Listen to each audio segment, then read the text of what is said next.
Hi, hello. Welcome to another episode of Isaiah's Newsstand. It's your host, Isaiah Edwards. The date is May 25th, 2023. Hopefully, this episode finds you well, in good spirits, and high hopes.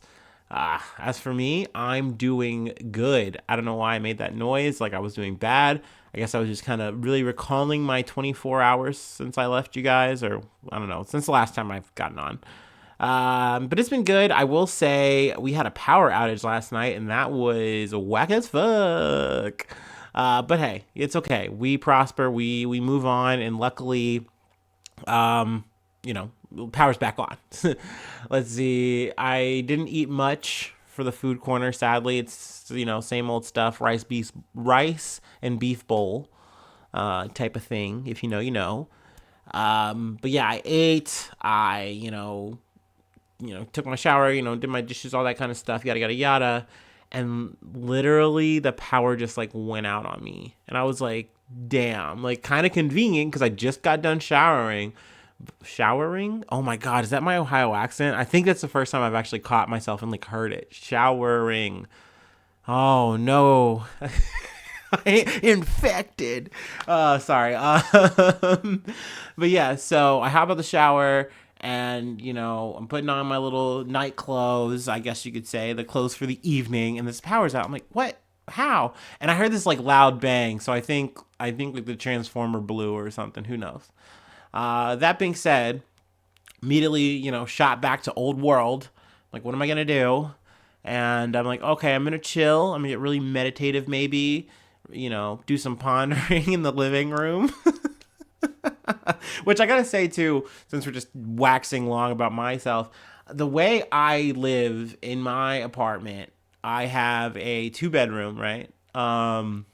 There's one bedroom I just don't use for anything. It's just a room, like whatever. Storage activities, whatever. Someday it's a potential room, but it's there. I have a living room, I have a kitchen, one bathroom, full bathroom, whatever. So most of my time is spent in my room, just the master bedroom, just chilling, watching stuff, doing podcasts, sleeping. I just live here. These 4 walls are where I'm at.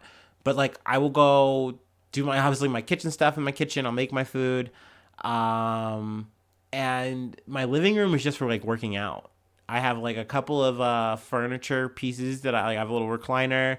I have a little couch. That's it. And so anyway, the power's out, and I'm like, I guess I'll just chill out here for a little bit.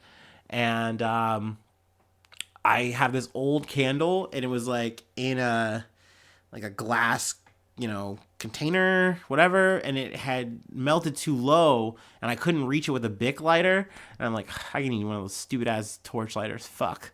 Obviously, I don't have one. I'm not gonna go out and get one. And so I was just kind of boned there for a second. But luckily, I had this other candle that you just have to like put a plate under or whatever. So I was like, all right, cool, we're good to go. So I sat there, contemplated for about maybe 15, 30 minutes. All that hard thinking made me sleepy, and I went and passed out. So long story long, I like woke up in the middle of the night and the power was on. So I'm like, yay, awesome. But yeah, my sleep schedule was kind of toasted. But that being said, I'm glad to have power so I can podcast and watch all my streamers. Because I watch a lot of Twitch TV. So I got to keep up with the Joneses. All right. I've talked way too long. I'm playing for time. I don't know what I'm doing actually. I'm just blabbering. I'm jibber jabbering. We can get into some news. Let's talk about some shit going on in the world. From the Associated Press, DeSantis launches GOP presidential campaign in Twitter announcement plagued by glitches. Man, I gotta say, look, I am anti legacy media conspiracies or whatever. Like, at the end of the day, media is media. It's all propaganda pushing. It's just a matter of what flavor it is today, tomorrow, whatever. That being said, man, every media thing I've seen is eating his ass out in a very derogatory way, is what I'm saying. Look, I tried to listen to it. It's actually part of the reason why I you know I don't know. I felt a little disjointed in my last episode because I was like really thinking about that. I was trying to listen to as much as I could, and then it was just like so boring. So I was like, whatever. All right, fine. I'll just get the highlights after the fact. But I more or less got the brunt of it. Essentially, Ron DeSantis's campaign launch, something we've been, I don't want to say anticipating. That's definitely the wrong word, but we've been expecting for a long time, right? Like he's been in the contention, the running for a long time, even though when you put a microphone in his face and say, hey, are you running? He freaks out and is like, no, I'm not running. Why are you asking me these questions? I'm just in Japan. Whatever. Okay, dog. Cool beans. So he finally says, all right, I'm gonna run. Turns out it's even sooner than the June than we expected. He's like doing it, this month. He also decides to be even more different and go on Twitter and do it in a Twitter Spaces call with Elon Musk. Now, if you're not familiar with Twitter Spaces, that totally makes sense. Who's that online? Well, I do know. I can tell you. Essentially, a way a Twitter Space is supposed to work is it's something that's labeled by a host or hosts, and they essentially want to have a little talk, a little conversation.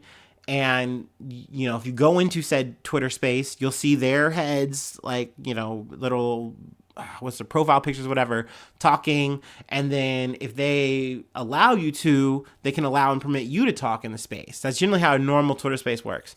I'm not the biggest fan of them. They can be pretty noisy. They usually get very weird and odd.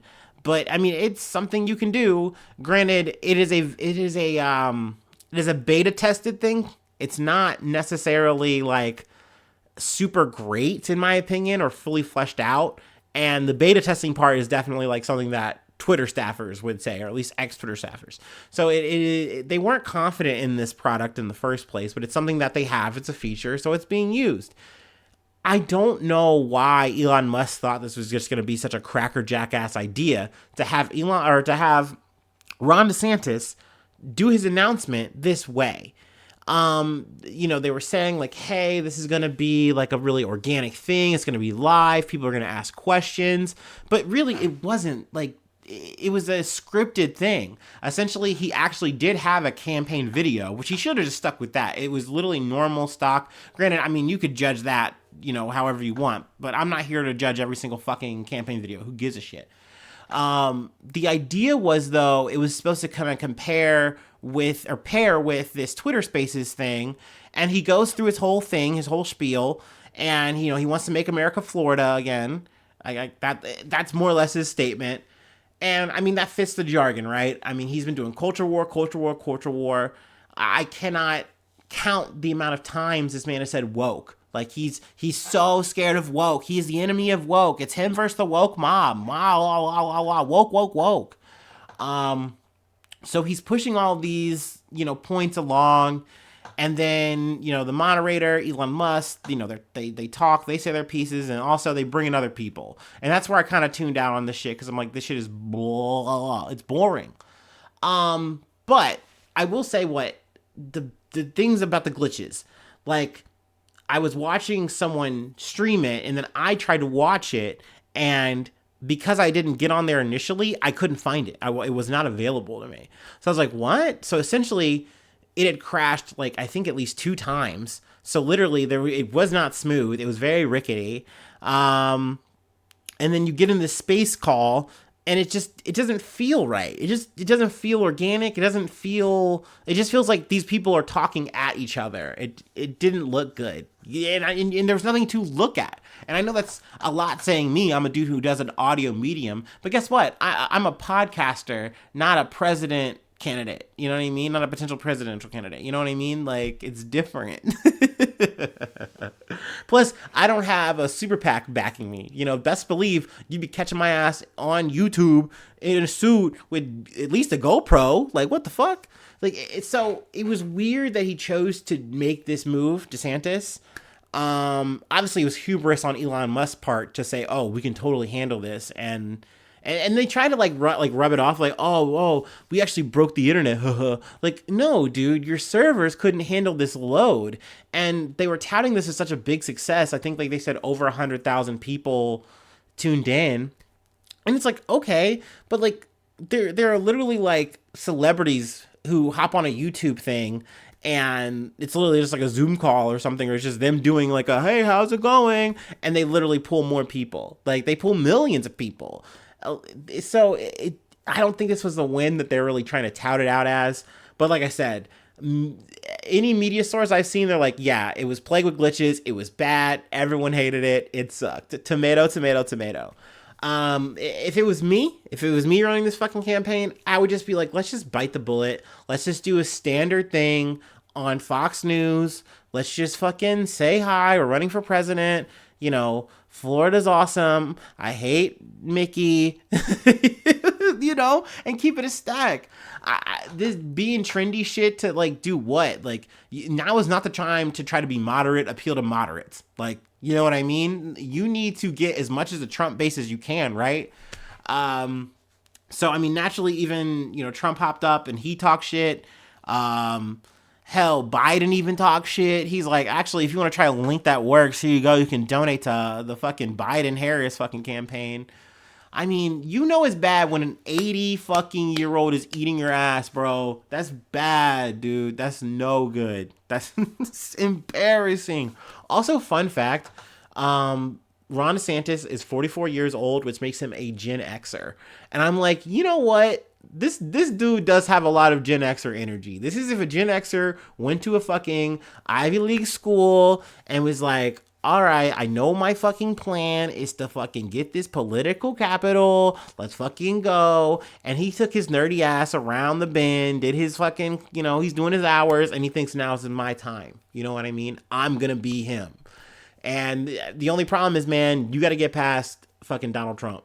And I just do not think that Ron DeSantis, one, has the charisma for it.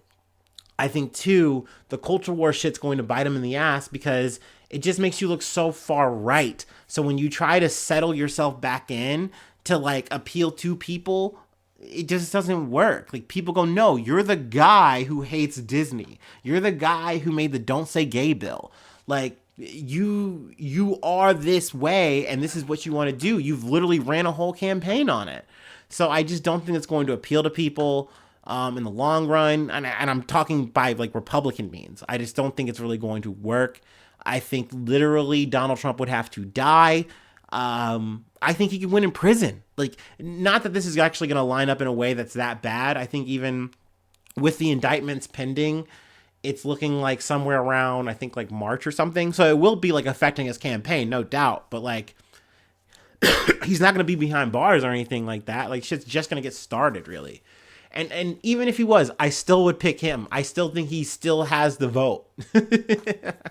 He's running his fucking campaign from a jail cell, still doing better than DeSantis. There's also other people in the running we've kind of talked about. Nikki Haley, Tim Scott. God damn it, dude. Tim fucking Scott, South Carolina.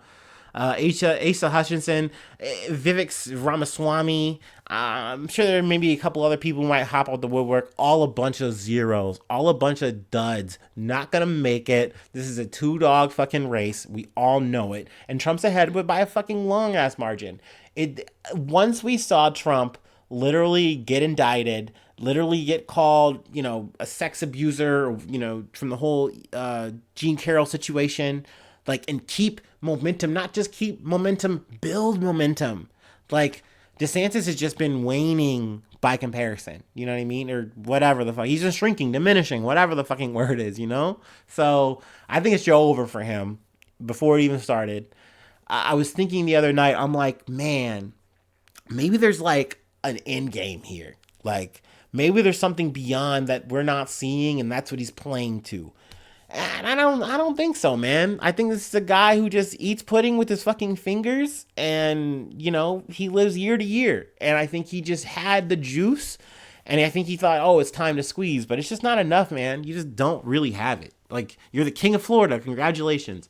But you needed Donald Trump to even get that. Like, I think if Donald Trump doesn't give you the bump back, when you're running, then you're not where you are now. So to try to take him on for the spot, I mean, good luck. Good luck. All right, let's go ahead and move on. From CNBC, Microsoft warns that China hackers attacked U.S. infrastructure.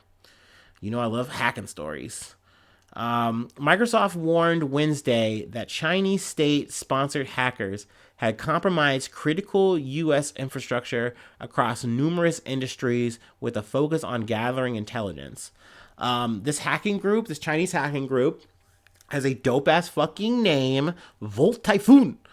That's so fucking hard, bro. Like if I get an email, a company email saying that we've been breached by Volt Typhoon, I'm thinking, what arc is this? What are we living? This is the craziest slice of life I've ever fucking turned on, brother. So I mean, obviously, I guess it's a bad thing. They're trying to like steal information to do bad shit. Potentially, but why am I saying potentially? I mean, obviously these are hackers. They're bad actors. Let me not like run so much defense for China. Let me relax. But the Chinese hacking group, codenamed Volt Typhoon, has operated since mid 2021. The organization is apparently working to disrupt critical communications infrastructure between the United States and Asia. It's also said the infrastructure they were trying to hit was in Guam and other parts of the U.S. And this is particularly alarming because Guam sits at the heart of an American military response in case of invasion of Taiwan. So naturally, that is something that is being pushed in terms of like, this is really scary, this is really bad, you should be worried. But Volt Typhoon is able to infiltrate organizations using an unnamed vulnerability in a popular cybersecurity suite called FortiGuard. Once the hacking group has gained access to a corporate system, it steals user credentials from the security suite and uses them to try to gain access to other corporate systems. So that's at least little bit how it works. They have been working to kind of get into the network slowly but surely. I guess they have been noticed by Microsoft, and I think they're just trying to ring the alarm to try to say, hey, like, be on guard for this. You should be like updating your credentials and making sure that your security is tighter. Just make sure you're good, because they're definitely potentially making moves. So it doesn't look like anything has happened yet, though. But like I said, obviously this is hitting like espionage levels, so they want everyone on guard. I'm trying to think if there's anything else I wanted to say here. I really just found this interesting. Not that I wanted to like necessarily push the propaganda part of like, oh yeah, China bad, because China even fires back. They're like, of course they try to dismiss it as like, oh, we're not a part of this, whatever. We're not acknowledging that. But essentially, throwing it back to the U.S., like you have the NSA, you literally hire hackers. you train them, you fucking find them, and you fucking sick them on the world. Like, what are you talking about? Like, chill. And I mean, obviously, this is something that's been launched back at the U.S. time and time again. And I think that's right to do that, because I think we're all in the game. If you're a superpower, you're going to use these kind of resources to get information on other people. So yeah, it doesn't really like throw me off or like, wake me up at night like, oh my God, Volt Typhoon, they're at it again. I don't know. Maybe I should be scared. Maybe my dumb ass should be worried. All right. Let's move along. From the Associated Press, man arrested after car collides with gates of Downing Street. Police don't suspect terror attack. So yeah, I mean, this was eerily similar to the story we covered the other day. But it is a bit different because they're saying in this situation, this isn't terrorist related. They like went out of their way to say that, but they didn't give too many details. But a car collided Thursday with the gates of Downing Street in central London, where the British Prime Minister's home and offices are located, setting off a rapid, intense security response at one of London's most fortified sites. So the PM, Rishi Sunak, was at his office at the time of the crash. But he wasn't harmed or anything like that. It was handled. Actually, there's a quote from Simon Perry. I heard a bang and looked up and saw loads of police with taser guns shouting at the man. A lot of police vehicles came very quickly and were very quick to evacuate the area. The man was arrested, led away.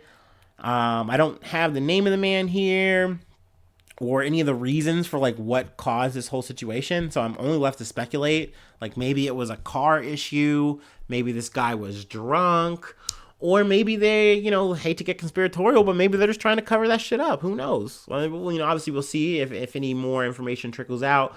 But I mean, after that, it seemed like business as usual. But yeah, it's crazy that across the pond here, we had a guy in a U-Haul, who loved Nazis. Is like, oh, I'm gonna take over the government tonight. That's what I'm gonna do. And then, in good old UK, a guy's like, oh, and fucking hits the gates of Downing Street. They also go into a little bit of history in this article if you want to read. A couple other instances, like in 1989 for like, the reason, like for putting up the gates for the IRA. And then also a situation in 2017 with an extremist inspired, thing happened, a stabbing. I don't know, whatever. So yeah, if you want to read that, learn some more, by all means, go nuts. Anyway, we got one more story to cover, and then I'll let you go. All right, but it's break time. Break time.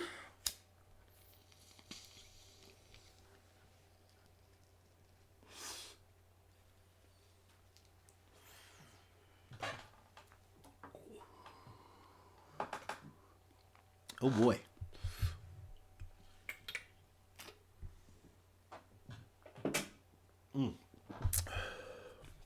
All right. Also from the Associated Press, Catholic clergy sexually abused Illinois kids far more than church acknowledged. State fines. So obviously this is a yucky ass fucking story. I hate to close out with a fucking not banger. But more than 450 Catholic clergy in Illinois sexually abused nearly 2,000 children since 1950. The state's attorney general found in an investigation released Tuesday, revealing that the problem was far worse than the church had let on. This is not fucking surprising, and that's the fucking sad thing. The thing that jammed me up, I'm literally thinking, I'm like, have I covered this before? And I'm like, no, nobody. You covered the Baltimore, Maryland situation, that church branch, that Catholic church branch. Also in this article, I realized that there was another situation that took place in Pennsylvania that I had missed. So it's just constant, dude. It's so fucking gross. It's so upsetting. It also made me think as I was doing the research here, oftentimes I kick myself a lot over like every story I cover because I'm like, I didn't go deep enough. I didn't cover it right, whatever.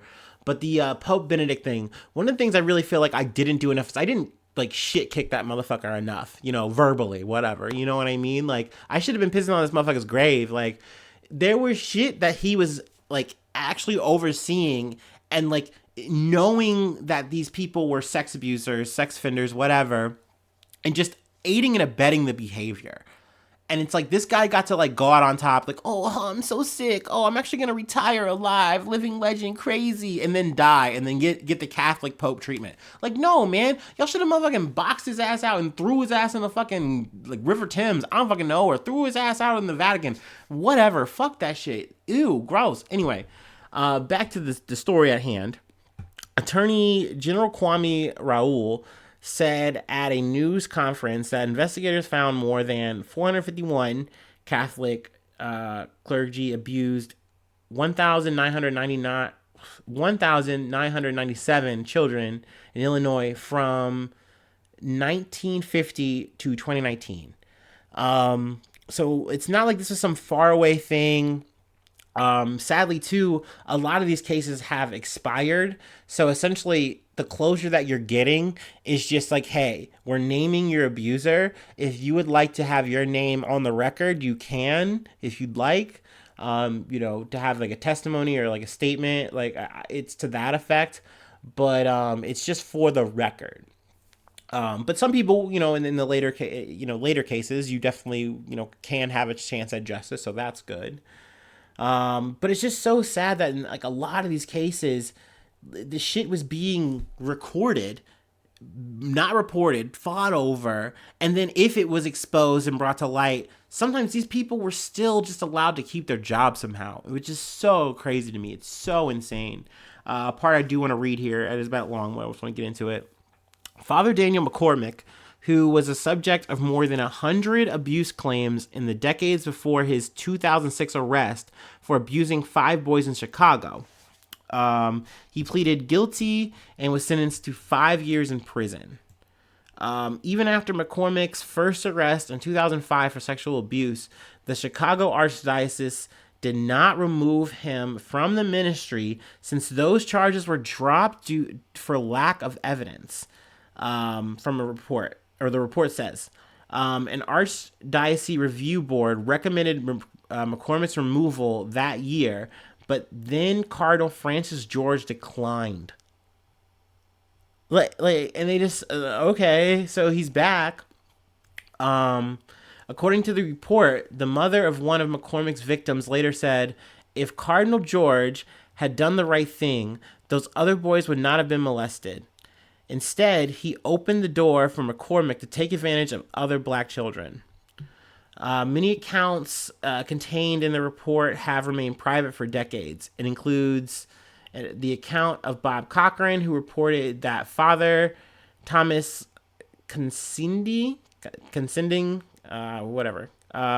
who was a teacher at a high school in Elgin, repeatedly sexually abused Cochran in the 1970s. Condensine was removed from the ministry in 1980 for undetermined reasons and died in 1988, the report says. So it's sad because obviously these guys are preying on obviously children who, they don't have power. They don't have any kind of like way to consent to you, or like you just are easily manipulated.